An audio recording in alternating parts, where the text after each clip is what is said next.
एक बार फिर से कैरेक्टर ऑफ गॉड्स में हम राहुल प्रसाद आप लोगों को स्वागत करते हैं।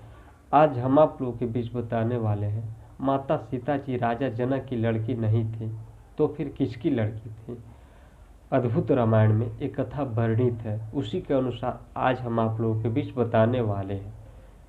जब पृथ्वी पे बहुत ही अत्यधिक पाप बढ़ गया था, उस समय कुछ साधु लोग नदी किनारे भगवान श्री हरि विष्णु जी को के तप कर रहे थे कि आप हम पे खुश होइए और माता लक्ष्मी जी को हमको बेटी के रूप में प्रदान कीजिए।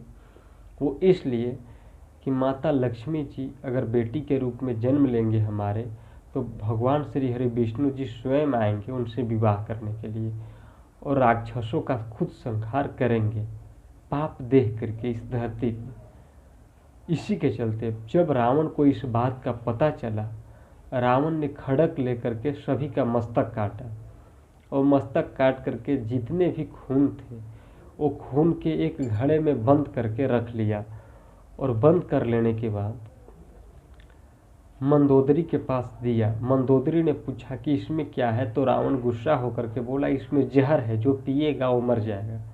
मंदोदरी ने जा करके रख दिया। एक दिन के बाद है, रावण और मंदोदरी में कुछ बात के लिए झगड़े हो गए और उस झगड़े को लेकर के मंदोदरी ने उस घड़े में जो खून था उसी को पी ली मंदोदरी।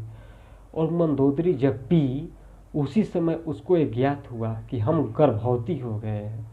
इस बात को छुपाने के लिए मंदोदरी ने राजा जनक के ही खेत में आए और भ्रूण को निकाल करके और उस जमीन में ही गाड़ दिए उस भ्रूण को। और गाड़ लेने के बाद वापस लंका में चली गई मंदोदरी। जब राजा जनक के राज्य में अकाल पड़ गया, पानी नहीं बरस रहा था, उसी समय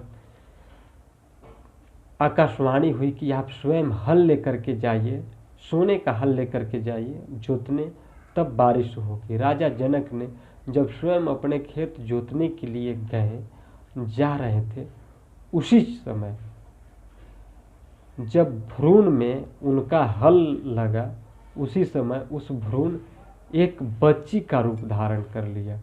उन्हीं को वो पाले थे, उन्हीं को माता सीता नाम रखाया था।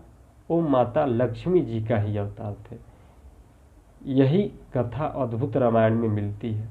आप हमारे चैनल को सब्सक्राइब कीजिए, कमेंट्स कीजिए, लाइक कीजिए। धन्यवाद।